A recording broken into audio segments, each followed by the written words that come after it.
우리의 선한 목자가 되어주시는 하나님, 지난 한 주도 광야 같은 저희의 삶에 구름기둥을 들이우시고 반석의 샘물을 내셔서 인생의 폭염과 인생의 목마름을 이기게 해주시니 참으로 감사합니다.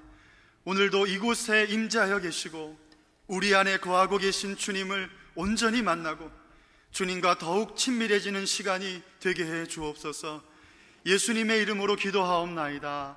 아멘. 우리 모두 자리에 앉으셔서 주님을 찬양하며 나아갑니다. 찬양받기에 합당하신 주님, 예수 그리스도의 이름을 함께 찬양하며 나아갑니다. 그 주님께 영광을 올리며 나아갑니다.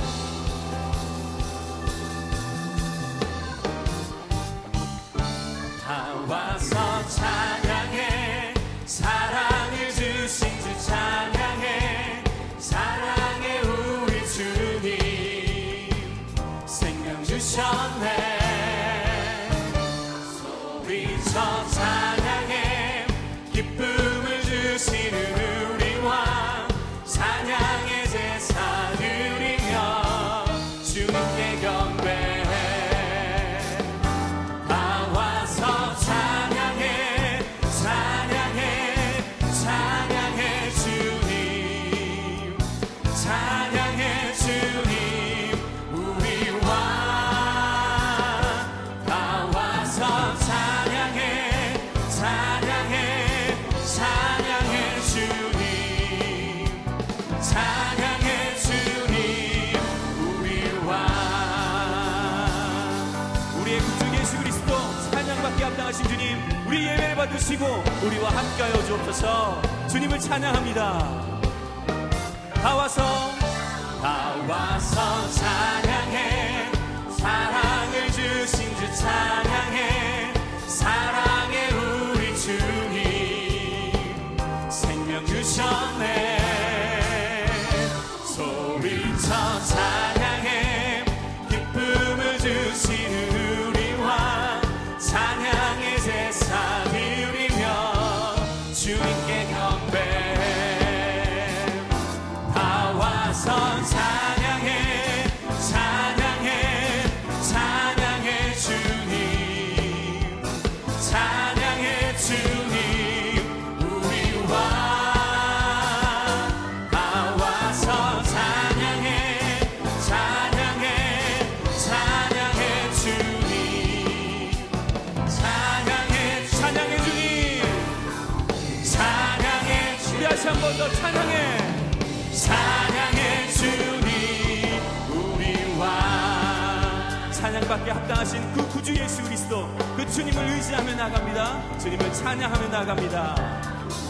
구주 예수 의지한 지위 기쁜 이 일생, 영생 허락 받았으니 의심할 수 없도다. 예수 믿는 것은 바른 증거 많도다. 예수 귀한 예수 믿음 더, 구주 예수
위하여 구원함을 얻었네.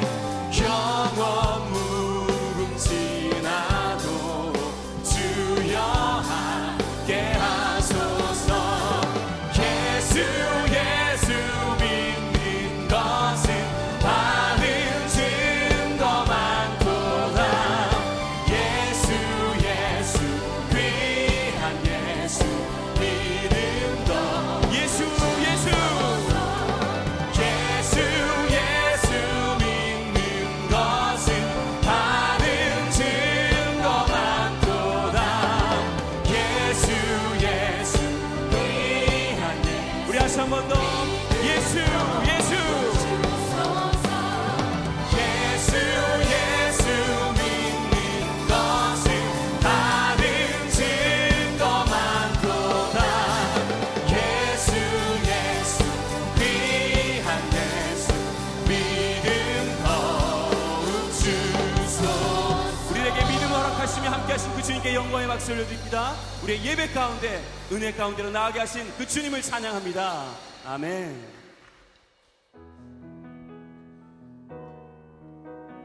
오직 의인은 믿음으로 말미암아 산다라고 말씀하셨습니다.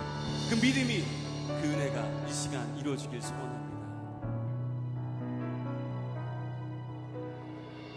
세상은 들리고 사람들은 변하여도 나는 주를 섬기리.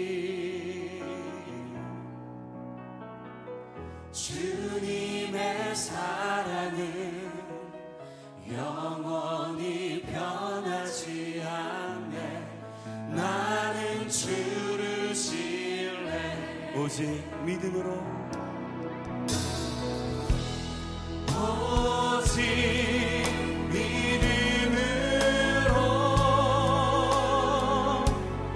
믿음으로 내가 살리라.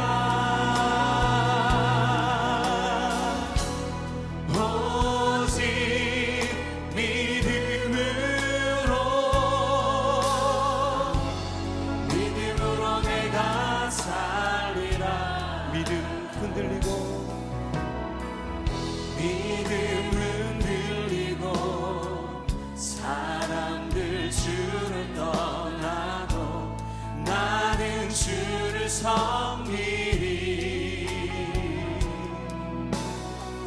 주님의 나라는 영원히 쇠하지 않네.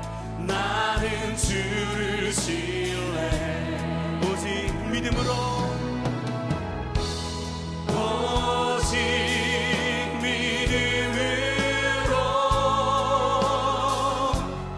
믿음으로 내가 살리라.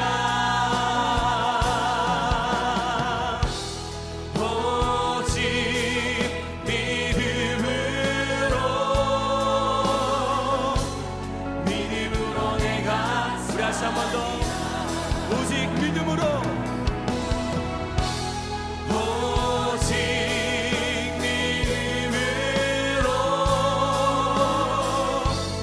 믿음으로 내가 살리라. 오직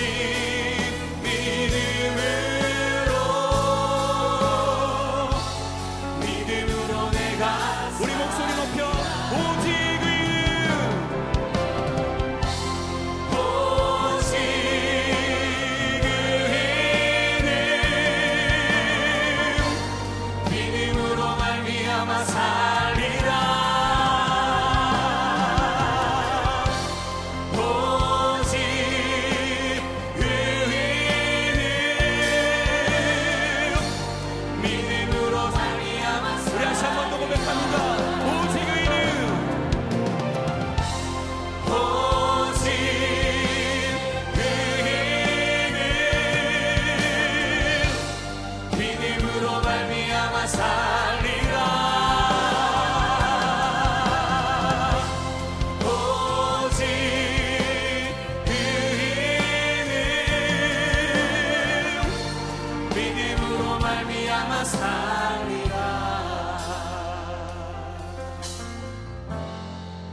평강의 하나님, 무더운 여름날 기후의 환경에 적응하며 살아갈 수 있는 건강을 주셔서 감사합니다.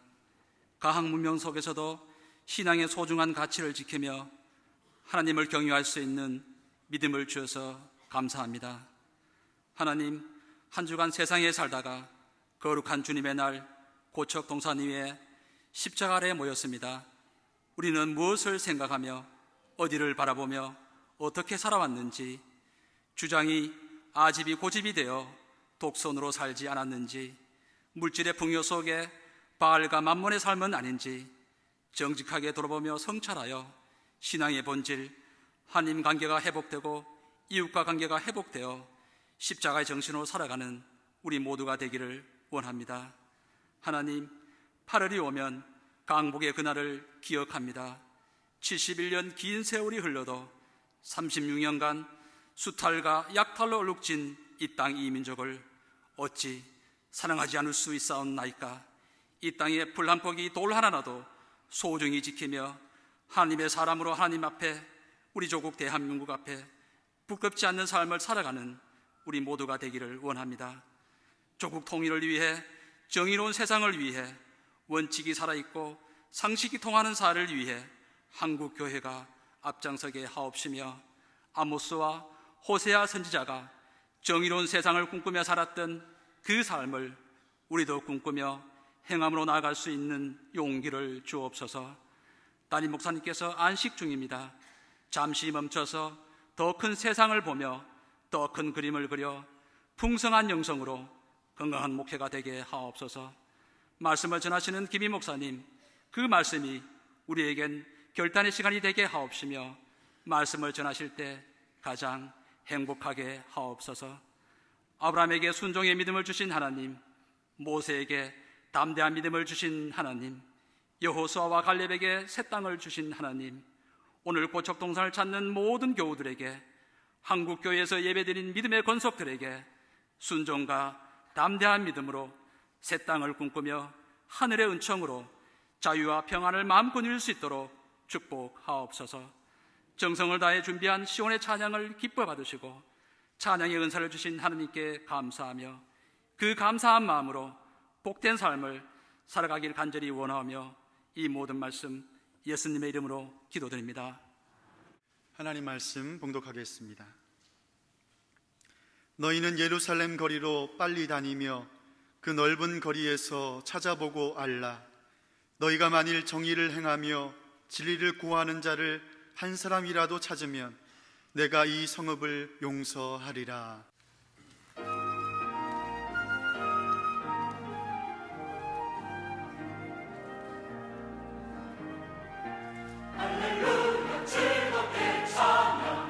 할렐루야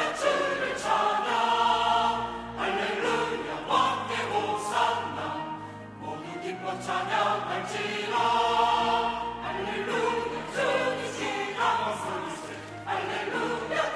찬양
세대라고 들어보셨습니까?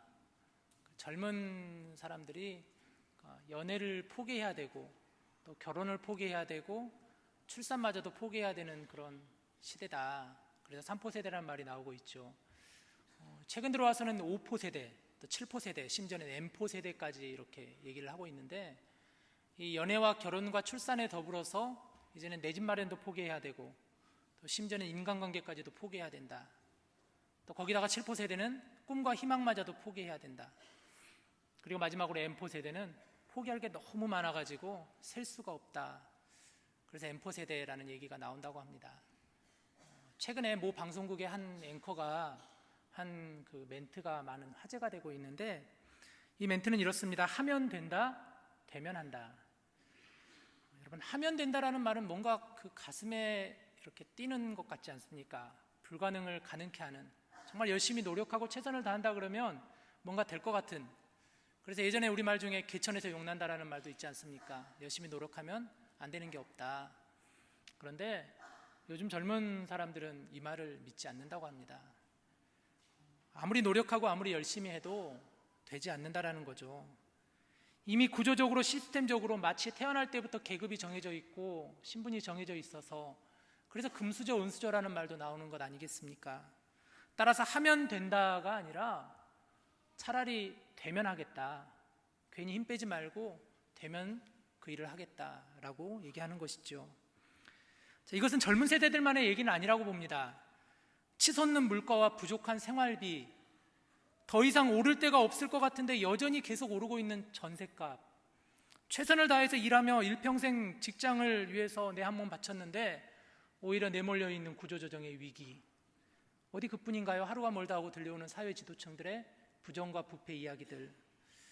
그래서 이런 우리 한국 사회의 부조리한 모습을 비유한 새로운 단어가 등장하였죠. 여러분 다 들어보셨을 것입니다. 헬조선이라는 말을. 우리 한국 사회의 오래전 그 조선시대에다가 그 앞에 접두어 헬이라고 하는, 그 지옥이라는 단어를 붙여가지고 지옥 같은 한국 사회다. 여러분, 이것이 지금 우리가 살아가고 있는 우리 한국 사회의 정말 안타깝고 실망스러운 모습이 아닌가 생각이 됩니다.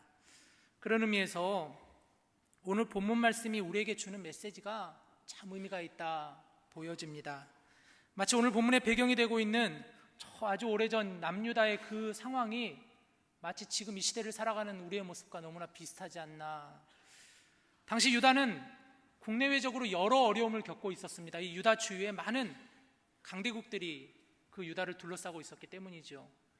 불과 200여 년 전에 북이스라엘을 멸망시켰던 아수르가 존재하고 있었고, 또 남서쪽에서는 중동의 맹주로 자리 잡고 있는 예굽이 자리 잡고 있었고, 또 저 북쪽에서는 새롭게 신흥 강대국으로 급부상하고 있는 바벨론이 호시탐탐 유다를 노리고 있었기 때문이죠. 그런데다가 이 유다를 보니까 유다의 사회 지도층들은 중동의 맹주였던 애굽에 자신들의 몸을 기대고 있었고, 그런데 정작 애굽은 그들에게 별다른 도움이 되지 못하고 오히려 새롭게 자리 잡은 바벨론이 그런 모습을 보고 유다를 더욱더 괴롭히고 침략하려고 하고 있는 상황 가운데 있습니다. 유다는 이러지도 저러지도 못하는 그런 자리에 지금 있다는 것이죠. 마치 우리나라가 그렇지 않습니까?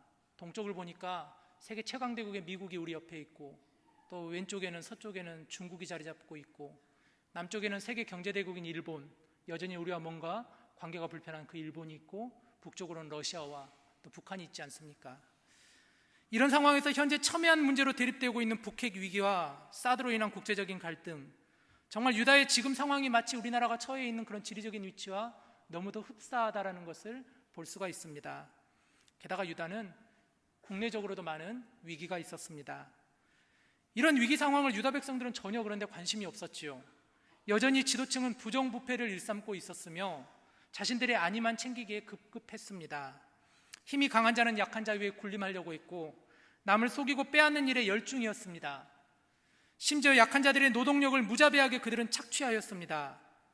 실제로 이 당시에 발굴된 고고학 발굴물 가운데서 이 도장과 같은 인장에 이런 문구가 새겨 있었다고 합니다. 강제 노역을 관장하는 팔라야후의 것. 무슨 얘기냐면, 당시 그 유다의 왕과 귀족들 가운데 자신들의 부를 과시하기 위하여서, 자신들의 왕궁을 짓기 위하여서 동족 유다 백성들 중에서 힘이 약하고 가난하고 그런 사람들을 불러다가 그들의 노동력을 착취하였다라는 것이죠. 요즘 말로 하면 사회 구석구석에서 벌어지는 총체적인 부패와 구조적인 비리, 뇌물과 청탁, 값싼 비정규직을 이용한 무자비한 노동력 착취, 갑과 을로 맺어지는 비합리적인 관계, 이러한 일들이 유다 안에서도, 유다 국내적으로도 만연해 있었다라는 것입니다. 자, 바로 이런 상황에서 하나님은 오늘 본문을 보니까 에레미야를 부르셨습니다. 이 에레미야는 그 유다의 수도 예루살렘에서 약 7km 떨어져 있는 베냐민 땅 아나돗에서 출생한 사람으로서 그의 먼 조상을 보니까 다윗 시대의 아비아달 제사장의 후손이었다고 합니다. 에레미야 1장을 보면 하나님이 에레미야를 부르시는 장면이 등장하는데 하나님의 에레미야를 이렇게 부르십니다. 나는 너가 태어날 때부터 너를 이미 알고 있었고 성별하였으니 너는 이제 여러 나라로 가서 선지자로 세움을 받거라. 그런데 유다는 하나님의 이 말씀에 그는 이렇게 대답합니다. 하나님, 저는 아이와 같습니다. 저는 입이 둔하여 그들 앞에 설 재간이 없고 자신이 없습니다. 그래서 하나님이 이렇게 말씀하시죠. 두려워하지 말라. 내가 너와 함께하여 너를 구원할지어다. 그러면서 우리 하나님은 두 가지 환상을 에레미야에게 보여주셨습니다. 첫 번째는 살구나무 가지 환상이었고 두 번째는 끓는 가마 환상이었습니다. 이 첫 번째 살구나무 가지 환상은 어떤 의미냐면 하나님이 하시는 약속은 반드시 지키시겠다라는 의미이고, 두 번째 끓는 가마 환상은 이 가마 속에 끓는 물이 북쪽을 향해서 이렇게 기울어져 있는 거예요. 그 말은 저 북방에 있는 바벨론이 유다 땅을 침략할 것이다. 너희가 살고 있는 유다는 바벨론에 의해서 멸망을 당하게 될 것이다. 그러면서 하나님은 구체적으로 유다의 잘못에 대해서 말씀하십니다. 에레미야 2장 13절 말씀에 이렇게 기록되어 있죠. 우리 한번 화면을 보고 같이 읽어보겠습니다. 시작.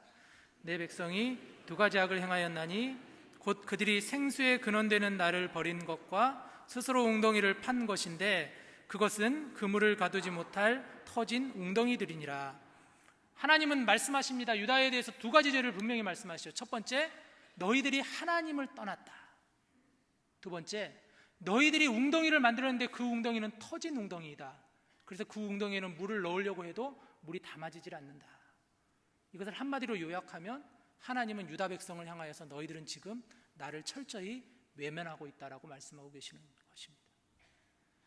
하나님께서는 그들에게 돌아오라, 너희는 내 옆으로 돌아오라고 말씀하시지만 아무도 하나님의 말씀을 들으려고 하지 않았었고, 이들의 관심은 자신들의 안위를 위하여서 하나님이 원치 않으시는 우상을 세우면서 그들은 나아갔었다라는 것이죠.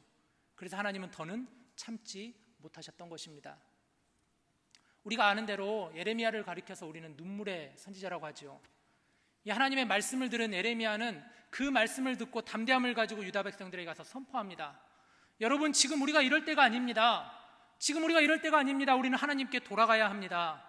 머지않아 저 북방에 있는 민족이 우리를 침략할 것이고 이 땅은 황폐화가 될 것이며 이 땅은 불로 타 무너질 것이며 많은 사람들이 죽임을 당하게 될 것입니다. 하나님께 돌아가십시다. 하나님께 돌아가십시다.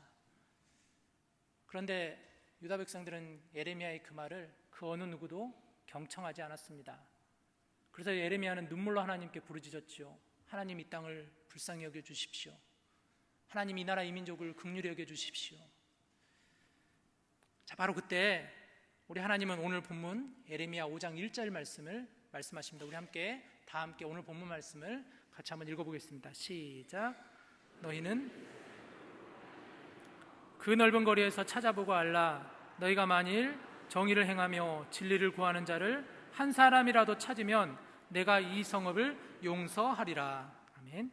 말씀을 보시면 하나님은 에레미야를 향하여서 지금 당장 예루살렘 거리로 달려가 보거라. 저 넓은 예루살렘 거리에서 한번 내가 부르짖는, 내가 찾는 일을 한번 찾아보거라 말씀하고 계시는 것이죠. 이 예루살렘이 어떤 곳인가 하면은 당시 남유다의 수도가 바로 예루살렘이었습니다.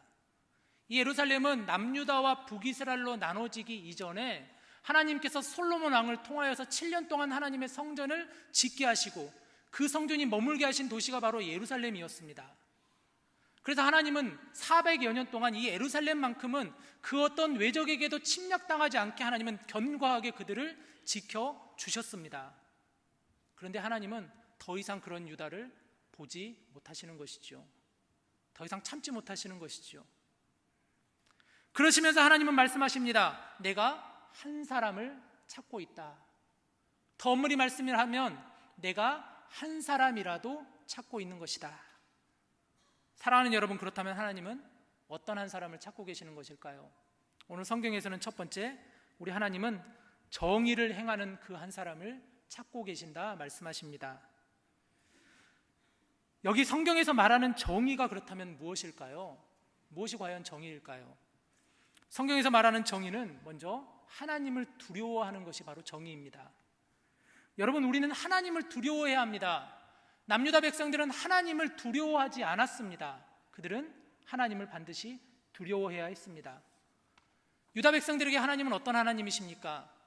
그들을 애굽에서 탈출케 하시고 홍해를 건너게 하시고 요단강을 건너게 하시면서 만나와 메추라기로 구름 기둥과 불 기둥으로 그들을 가나안 땅까지 인도하신 이가 하나님 아니십니까?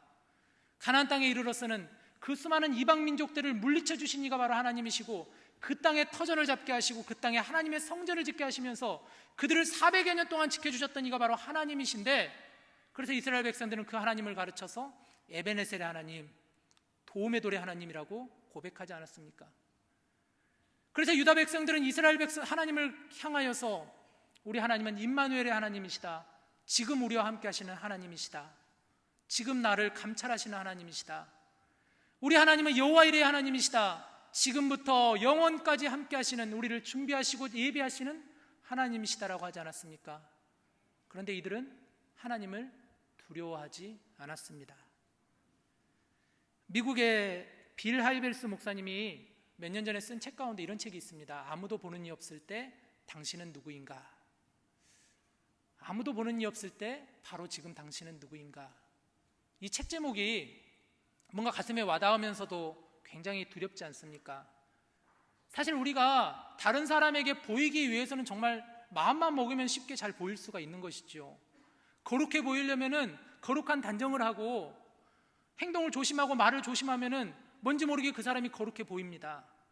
뭔가 다른 사람에게 인정받고자 한다 그러면은 내 보이는 모습만큼은 어떻게 해서든 꾸밀 수가 있다라는 것이죠. 우리는 변장에 능하지 않습니까?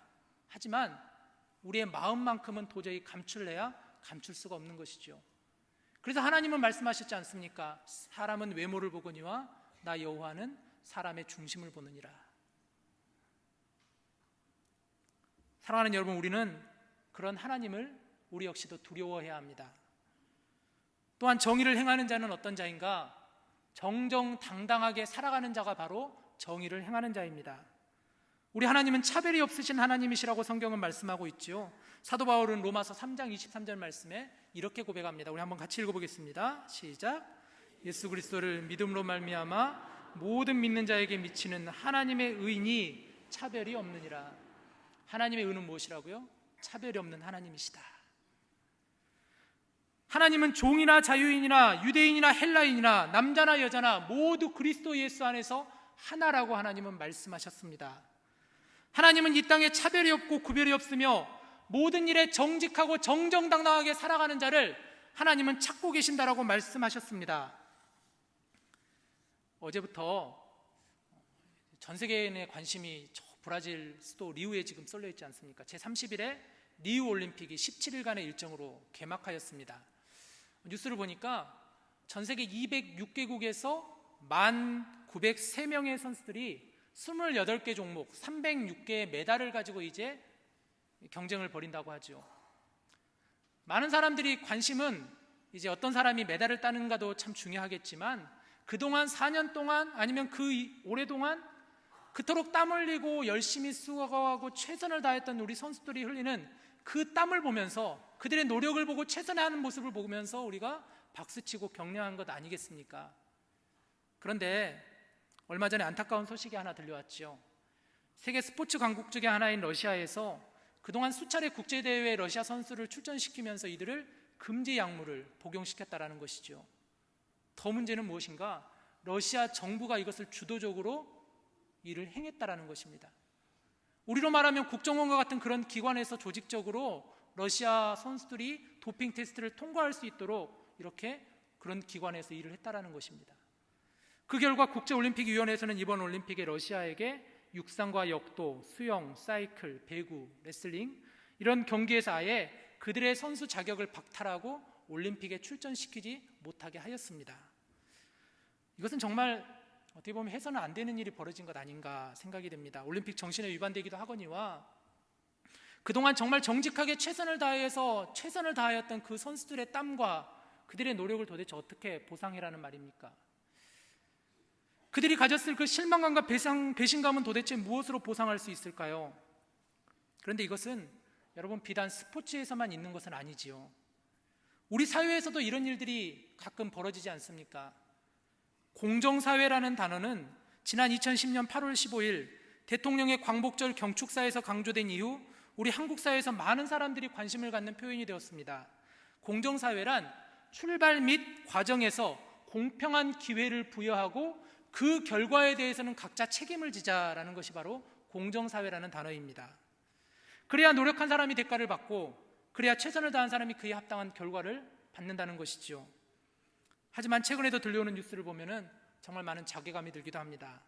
몇몇 사회 지도층의 자녀들 중에서는 로스쿨과 같은 입시에서 부모의 직업에 따라서 특별한 혜택을 받고 합격하는 일들이 벌어지게 되고, 또 군입대에서 남들보다 더 좋은 보직이나 근무지를 받거나 심지어 군입대 면제를 받게 되기도 하고, 취업의 문턱에서 그토록 청년들이 원하고 바랬었던 정부 기관이나 대기업과 같은 그런 요직의 자리에 이력서도 내지 않고 취직이 되는 일 등, 이런 일들이 사건과 사고 소식에 끊이지 않고 있는 모습을 보면서 얼마나 많은 이 시대의 젊은이들이 아파하고 좌절하고 실망을 하고 있는지 우리는 함께 느끼고 있습니다.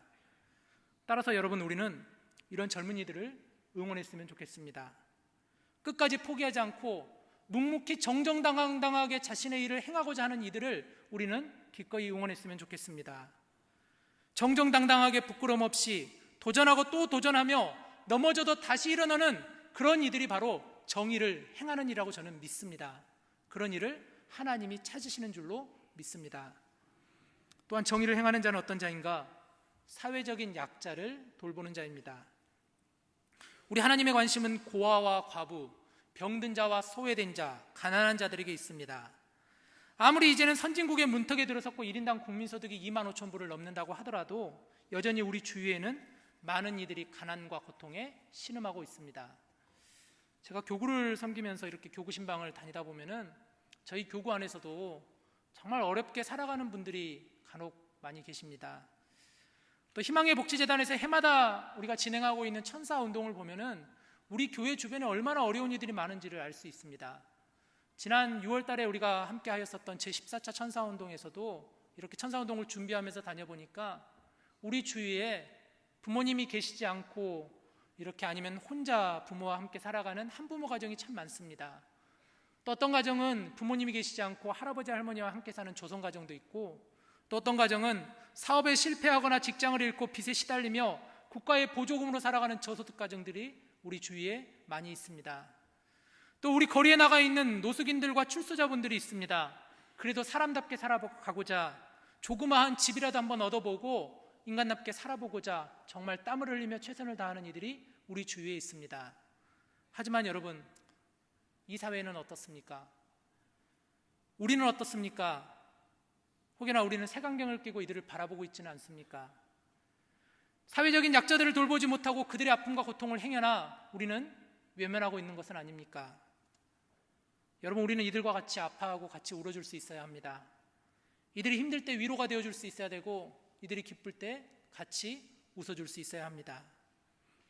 두 번째로, 오늘 본문 말씀에서 하나님이 찾는 자는 어떤 자인가? 첫째는 정의를 행하는 자이며 두 번째는 진리를 구하는 자입니다. 여러분, 진리가 무엇일까요? 진리가 과연 무엇일까요? 진리는 예수 그리스도이십니다. 요한복음 14장 6절을 보면 이렇게 예수님이 말씀하시죠. 우리 한번 같이 읽겠습니다. 시작. 예수께서 이르시되 내가 곧 길이요 진리요 생명이니 나로 말미암지 않고는 아버지께로 올 자가 없느니라. 사랑하는 여러분, 예수님은 진리이십니다. 성경은 진리를 알지니 너희가 진리를 자유케 하리라 말씀하셨습니다. 예수 그리스도로 말미암아 우리를 얽어매는 모든 죄와 허물과 사망이 벗겨지고 씻어지며 깨끗함을 얻어 자유케 되리라는 복음의 말씀입니다. 하나님께로 나아가기 위해서는 따라서 예수님을 바라보고 예수님을 따라야 합니다. 당시 유다 백성들은 그런 의미에서 무지몽매한 백성들이었죠. 그들은 하나님께 나아가야 하는 하나님의 백성들이었음에도 불구하고 그들은 하나님께 나아가지 않았습니다. 이들은 하나님께 돌아오기만 하면 된다라고 하나님은 말씀하셨는데 그들은 도무지 하나님께 돌아오고자 하는 마음이 전혀 없었다라는 것이죠. 그래서 그들은 우상을 세우고 우상을 숭배하며 물질의 노예로 살아가면서 부정이 일어나고 부패가 일어나며 사회적인 불의가 발생하였던 것입니다. 단 한 사람도 진리를 구하지 않았던 것이죠. 신약의 시대를 살아가는 우리에게 하나님은 이 땅에 예수 그리스도를 보내주셨습니다. 이제는 누구든지 예수 그리스도를 믿기만 하면 하나님께로 나아갈 수 있다 성경은 말씀하십니다. 우리의 길이요 진리요 생명이신 예수 그리스도로 말미암아 구원을 이루는 우리 모두가 되기를 주님의 이름으로 간절히 축복합니다.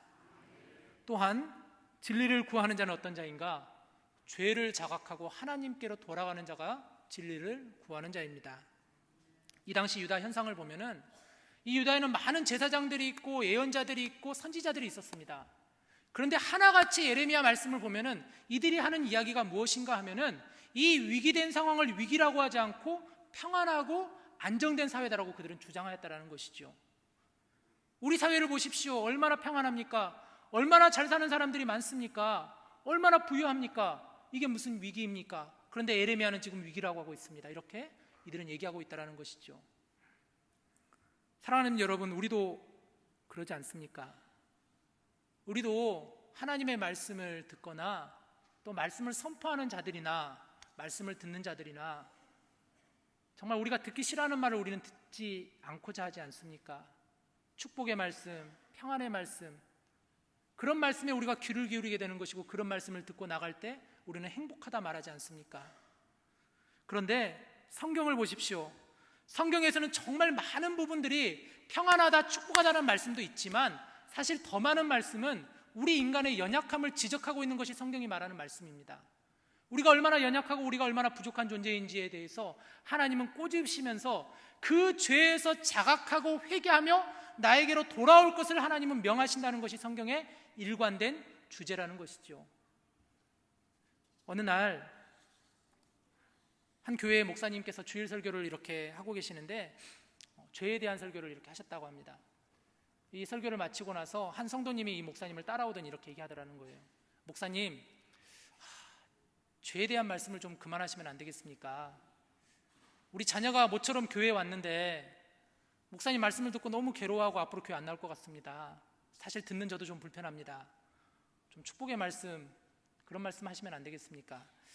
그러자 이 충고를 듣고 있던 목사님이 일어나시더니 한 약장에 가가지고 독약이라고 써있는 병을 들고 이렇게 찾아오셔가지고 이렇게 얘기하시더랍니다. 성도님, 맞는 말씀인 것 같은데 제가 만약에 이 독약이라고 써있는 이 병에서 독약이라고 써있는 딱지를 뜯어가지고 그 딱지를 대신 꿀이라는 말을 붙이면 어떻게 될까요?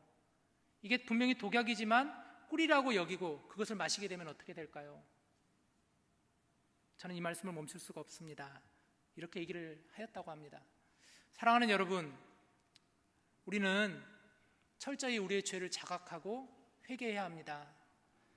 우리가 얼마나 연약한 존재인지, 우리가 얼마나 부족한 존재인지를 우리는 하나님께 나아가 고백하고 우리의 죄를 하나님께 아뢰며 우리의 용서를 구해야 합니다.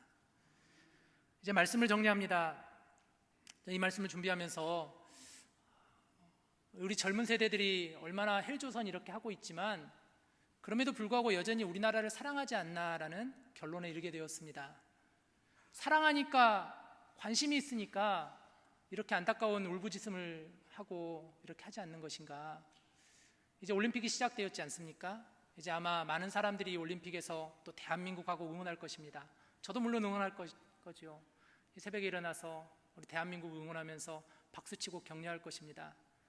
아마 이 땅에 있는 많은 한국인들은 우리나라를 분명히 사랑하는 줄로 믿습니다. 우리는 사랑하기 때문에 이 나라를 위하여서 기도하고 부르짖으며 나가야 되는 것이죠. 오늘 성경에서 하나님은 이렇게 말씀하십니다. 내가 찾는 그 한 사람이 있다면 이 땅을 긍휼히 여기겠다. 그 한 사람은 바로 정의를 행하는 자, 진리를 구하는 자입니다. 정의를 행하는 자는 하나님을 두려워하는 자이며 정정당당하게 살아가는 자이며 사회적인 약자를 돌보는 자입니다. 진리를 구하는 자는 예수 그리스도를 따르는 자이며 자신의 죄를 자각하고 하나님께로 돌아가는 자입니다. 그런 한 사람이 우리 모두가 다 될 수 있기를 주님의 이름으로 간절히 축원합니다. 사랑의 하나님, 어두워져가는 이 세상에서 정의를 행하고 진리를 구하는 하나님이 찾으시는 그 한 사람이 되게 하여 주시옵소서. 하나님께 다시 돌아가며 세상에서 하나님을 예배하는 진실한 예배자가 되게 하여 주시옵소서. 정의와 진리 되시는, 그리고 그 길로 우리를 인도하시는 우리 주 예수 그리스도의 이름으로 기도드립니다. 아멘.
우리의 모든 찬송과 영광을 받기에 합당하신 하나님 아버지, 거룩하고 복된 주의 날 하나님을 찬양하며 예배하는 은혜의 자리에 저희를 불러주시니 감사합니다. 이 시간 주신 말씀 통해 고백한 대로 하나님이 찾는 거룩한 한 사람이 되게 하여 주시옵소서. 하나님이시여, 이 나라 이 민족을 긍휼히 여겨 주시옵소서. 연일 계속되는 무더위와 폭염, 열대야 현상으로 인하여 온 나라가 신음하고 있습니다. 가뭄으로 인한 여름을 겪지 않게 하시고 저희들의 몸과 마음의 건강을 허락하시사 하늘의 문을 열어 은혜의 빗줄기, 생명의 빗줄기를 허락하여 주시옵소서. 우리 고척의 모든 성도들의 가정과 일터를 지켜주시기를 원합니다. 가정마다 화목이 이루어지게 하시고 깨어지고 상한 가정을 회복시키시사 가정이 살아나는 은혜를 누리게 하옵소서. 일터에서도 열심히 땀 흘려 일한 만큼의 공정한 대가를 받게 하시고 이웃들과 함께 나눌 수 있는 넉넉한 마음을 허락해 주옵소서. 내일부터 6일간의 일정으로 몽골로 떠나는 아동부 해외 단기 선교팀을 지켜주시옵소서. 모든 일정 가운데 동행하여 주시고 자라나는 다음 세대들이 선교지를 마음에 품게 하시고 지경이 넓어져 더욱더 하나님께 귀하게 사용받는 하나님의 사람들이 되게 하옵소서. 안식월을 보내시는 담임 목사님께 영과 육의 참된 쉼을 허락하시고 주님 주시는 새로운 힘과 비전을 가지고 하반기 목회를 잘 감당할 수 있게 하여 주옵소서. 특별히 이 시간 주님 앞에 귀한 예물을 정성껏 올려드립니다. 지난 한 주간도 때를 따라 돕는 은혜로 우리를 지키시고 이끌어 주심에 감사하여 감사의 예물을 올려드립니다. 주님이 우리 삶의 주인임을 고백하며 11조를 구별하여 드립니다. 하나님의 나라를 위해 기꺼이 헌신하기로 작정하였던 결단에 따라 선교 헌금과 장학 헌금, 건축 헌금을 구별하여 드립니다. 드린 손길마다 하늘의 신령한 복과 땅의 기름진 복으로 채워주시사 물된 동산과 같은 풍성한 열매로 살아가게 하여 주시옵소서. 지금은 우리 주 예수 그리스도의 은혜와 하나님의 변함없는 사랑하심과 성령님의 교통하심이 하나님이 찾으시는 한 사람, 이 땅 가운데에서 정의를 행하며 진리를 구하는 그 한 사람이 되기를 간절히 소망하며 이제 세상으로 나아가는 하나님의 모든 사람들과 가정, 그리고 이웃과 이 나라 이 민족 위에 이제로부터 영원토록 함께 하시기를 간절히 축원하옵나이다. 아멘.